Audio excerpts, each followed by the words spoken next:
অসমত বিৰোধীৰ ঐক্যত স্থান নাই AIDFৰ।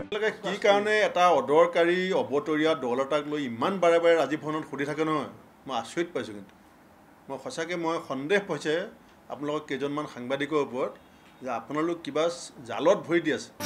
কংগ্ৰেছ AIDFৰ মিত্ৰতাৰ প্ৰসংগত সাংবাদিকে কিবা কথা সুধিলেই জাঙুৰ খাই উঠে ভূপেন বৰা। কাৰণ একপক্ষীয়ভাৱে আজিও AIDFৰ বাবে মিত্ৰতাৰ সকলো দুৱাৰ বন্ধ কৰি ৰাখিছে APCCৰ সভাপতি ভূপেন বৰাই। কংগ্ৰেছ AIDFৰ মিত্ৰতাত হেঙাৰ হিচাপে থিয় দিছে ভূপেন বৰা। এনে সময়তে AIDFৰ জ্যেষ্ঠ বিধায়ক ৰফিকুল ইছলামে ভূপেন বৰাৰ প্ৰসংগত আনিলে বিস্ফোৰক অভিযোগ।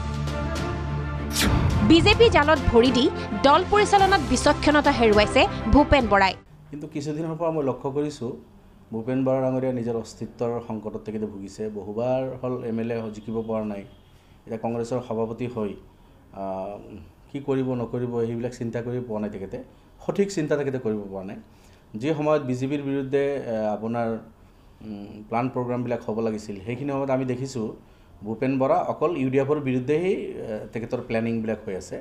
২৪ৰ নিৰ্বাচনত বিজেপিক সহায় কৰিবলৈ AIDFৰে দূৰত্ব ভূপেন বৰাৰ। এটা শক্তিশালী দল অসমত, সেই দলৰ লগত কংগ্ৰেছৰ যিটো দুশ্মনী অসমত তেখেতসকলে কৰি আছে, ইয়াৰ দ্বাৰা বুজা যায় ভূপেন বৰা ডাঙৰীয়া হেমন্ত বিশ্বৰ বিশ্বস্ত বন্ধু। হেমন্ত বিশ্বৰ ইংগিতত তেখেতে কাম কৰি আছে।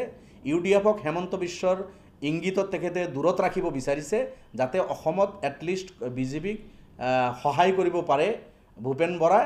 সেই পৰিকল্পনা, সেই কাম তেখেতে কৰি আছে, সেইটো আমি হ'ব নিদিওঁ।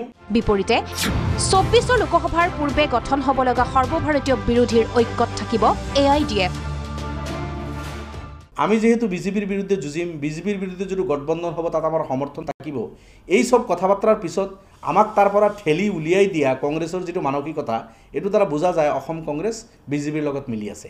AIDFৰ নেতৃত্বই এইবাৰ প্ৰদেশ কংগ্ৰেছৰ সৈতে যুঁজ বা মিত্ৰতা নহয়, মিত্ৰতা কৰিব সৰ্বভাৰতীয় পৰ্যায়ত। সেয়েহে এনে অৱস্থাত অসম প্ৰদেশ কংগ্ৰেছক নিজৰ চিন্তা কৰিবলৈ পৰামৰ্শ AIDF বিধায়কগৰাকীৰ। কংগ্ৰেছে নিজৰ চিন্তা কৰক।